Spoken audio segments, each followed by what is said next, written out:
Welcome to the VG tutorials. In this video, you're going to learn how to subdivide volume data into individual volume objects.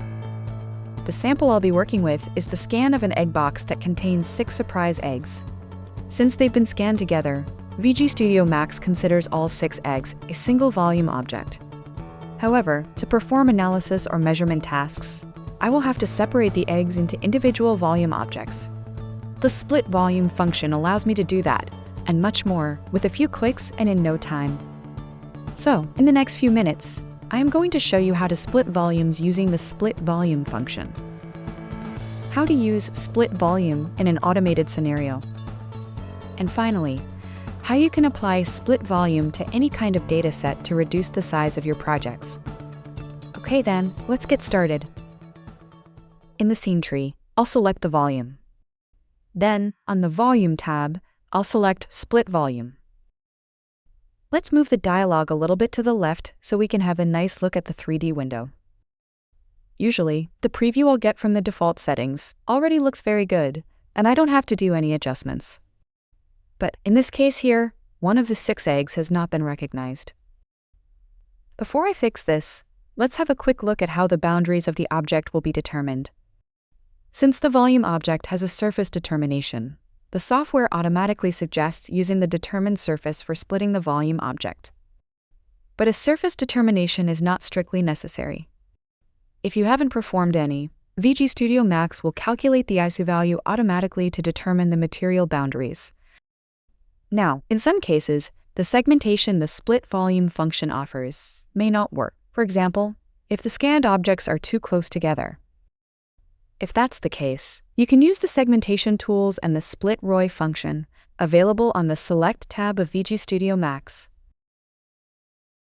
Now, in the case of the 6 eggs, the splitting worked, but there is one egg that has not been recognized. No worries, I can correct that in the filtering section. I can remove all components that deviate by a certain percentage from the reference volume, that is, the volume of the largest component. This option is suitable if the parts in the scan have approximately the same size. See, if I adjust the percentage here, the missing egg will be included in the preview. Alternatively, if I know the exact number of parts included in the scan, I can enter the number in this field here. And voila, here are the 6 eggs. Let's take a quick look at the Split Options section. By default, the volume objects will be sorted according to their position in the scene coordinate system. See? And the resulting volume objects will be dilated by 6 voxels. That means that there will be some surrounding air around the volume objects. This surrounding air is necessary to ensure reliable results for the surface determination or certain analysis. Actually, you can easily go for a dilation of 6 to 10 voxels. And don't worry, even if you raised it to a larger value. To make sure the component will not include voxels of another component, other components will be excluded during dilation.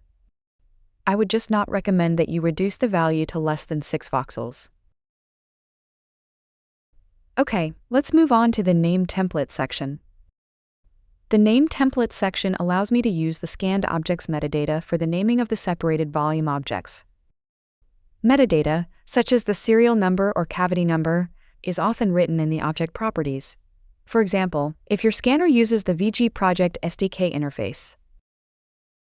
But no worries if that's not the case. You can import the metadata from a CSV file. Or you can obtain the metadata via an OCR analysis. Check out our video tutorials on OCR analysis to learn more. Okay, back to our topic, let's think of a nice name template for our surprise eggs here. First of all, I will substitute ROI part with egg.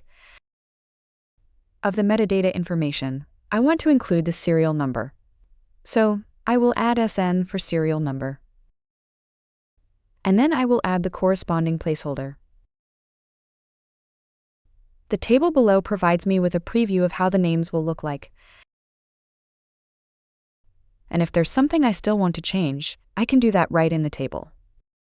For example, if I preferred to label the new objects A, B, C, and so on, I could do that here.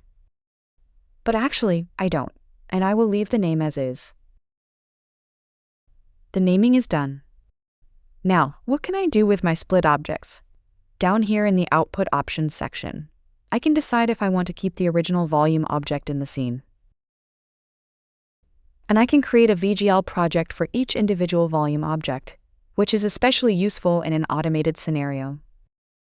In this case, I recommend that you check the Use Default Volume Name option. This way, all the volume objects in the individual projects will always have the same name, that is, Volume 1, in the scene tree, which will ensure that the macros you record will run stable on your datasets. I guess these two options do not require any further explanation. There is a third option, but I will come back to that one later. So for now, I'm done here. I'll click OK. Specify a directory for the resulting files. And let the software do the rest. And look here. With just a few clicks and in no time, I separated the 6 eggs that were scanned together in an egg box into 6 individual volume objects. Since the original volume object had a surface determination, the individual volume objects have 1, 2. And the individual VGL projects have been saved in the specified directory. Okay, now let's see how you can use the split volume function in an automated scenario. In the following example, I will use split volume to detect missing parts. To do so, I will record a macro with my original dataset, the egg box with the 6 eggs, that I will then run on the scan of an egg box containing only 5 eggs. I'll press F8 to start the recording of the macro. Then I'll select the volume in the scene tree and open the Split Volume dialog. Now, in an automated scenario, for the filtering of the components, we will work with the reference volume size. And one tip. If the macro you record will be used for parts that will always have the same size, I recommend that you deactivate Automatic and work with a fixed reference volume size instead to obtain an even more stable setup. On the other hand, leave this option activated if you want to run the macro on parts whose size will differ from the ones in the dataset you recorded the macro with, to allow for a dynamical determination of the reference volume size. In my example here, I want to run the macro on another egg box with eggs of the same size, so I will deactivate the Automatic option. Next, let's focus on the Split Options section here. I already mentioned that the components will be sorted by their position in the scene coordinate system. Now, when I record a macro, a new option will show up that allows me to check if the positions of the individual volume objects in the datasets the macro will run on correspond with the ones in this dataset. Let's make sure this option is activated, and see what happens if I run this macro on my scan of the egg box with the 5 eggs. I'll finish up the macro by running the calculation, and pressing F8 again to stop the recording. And with a macro recorded, I will now run it on the scan with the 5 eggs. And look here. I get a warning that egg number 5 is missing. I can also see this warning in the log section of the automation tool.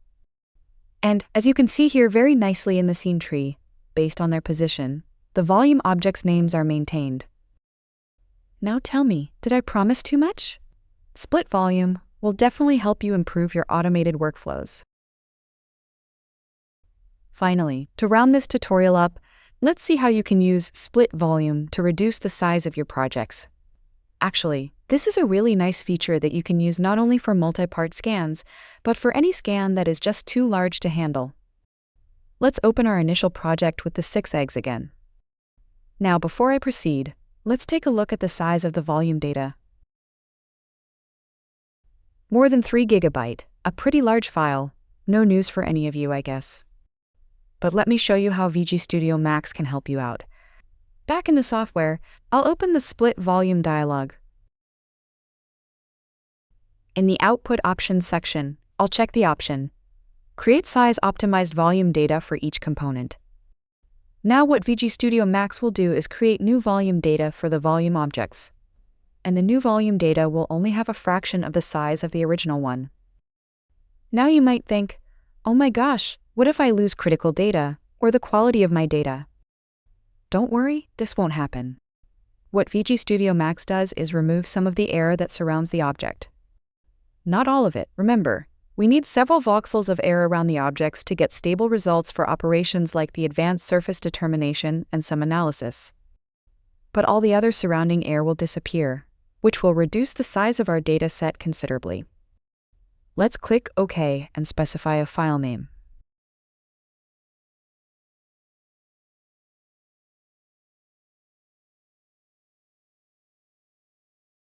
Once the calculation has been run, let's see what happened to the size of my project. And look here. I reduced the size of my volume data from more than 3 GB to 740 MB. And that's it. The split volume function in VGSTUDIO MAX allows you to split multi-part scans with a few clicks and in no time.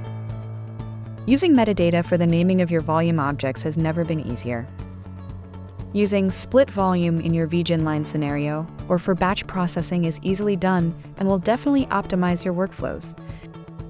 And finally, you can use split volume to reduce the size of your projects. I hope you enjoyed this video. You'll find a list of all our tutorials on our documentation landing page via Help, Show Tutorials. Plus, make sure to register on Nexus and make it your go-to place for sharpening your expertise. Get access to this video and other information material to get the best out of our software. And visit the VG community to exchange ideas, ask questions, and discuss topics with other users and our Hexagon experts. And stay up to date on the latest news and developments. Register now, a world of insight awaits. Thanks for watching, and see you soon on Nexus.